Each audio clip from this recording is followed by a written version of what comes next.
vient de où, ce personnage-là? C'est-tu parce que là, il y avait un de mes chums qui avait marqué dans les commentaires, je pense que c'est mon cousin, genre, qui imitait. Ou... Oui, il y a bien du monde qui pense ça, que ça vient de quelqu'un chez eux, mais non, c'est... En réalité, c'est un mélange de 2-3 personnes. Moi, j'ai étudié, j'ai fait mon bac en théâtre à Moncton, au Nouveau-Brunswick. Mm-hmm. Puis, il y a un gars avec qui j'ai étudié qui était un très mauvais menteur.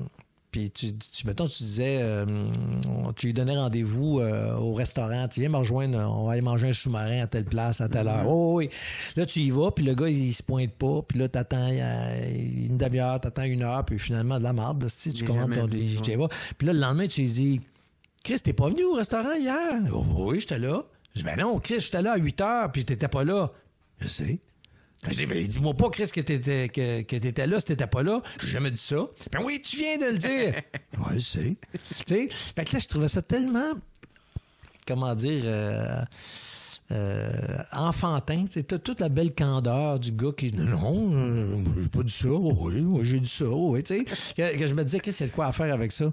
Puis en même temps, je voulais me moquer du Québécois moyen qui, quand il dit quoi en anglais, il trouve ça toujours meilleur. Tu sais, pour le Québécois moyen, yes, c'est plus fort que oui. Ouais. Yes, sir, c'est plus fort que oui, monsieur. Fait que là, je me suis mis à dire n'importe quoi. All right, never, watch out. Puis tu sais, je me disais, bon, ben, c'est le bum québécois moyen qui, lui, parce qu'il dit un mot en anglais, il pense qu'il il vient d'être il est supérieur à tout ce qu'il se dit en français. Mm-hmm. Fait que je niaisais beaucoup là-dessus. Fait que c'était un mélange de tout ça. Puis c'était le mauvais menteur, le bon gars, mais vraiment, il est mauvais menteur, puis c'est un crosseur, mais c'est un crosseur sympathique, tu sais.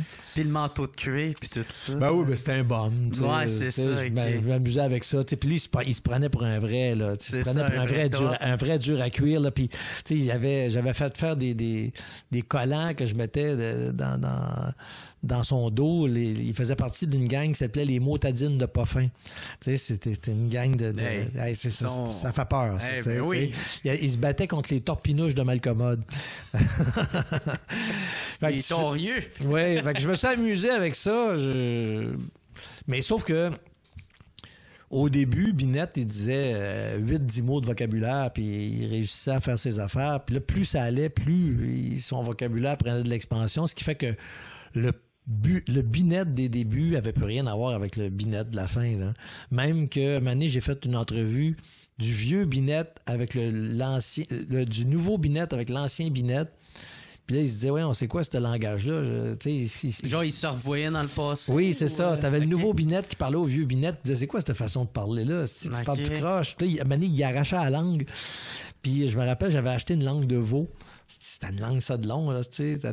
T'achètes ça chez le boucher. Là. Okay. Là, il tirait ça. Il y avait une petite grosse langue de veau. Là, je coupais 3-4 bouts de la langue, puis je remettais ça dans la bouche. Puis là, Binette, il se mettait à parler à la française. Ouais.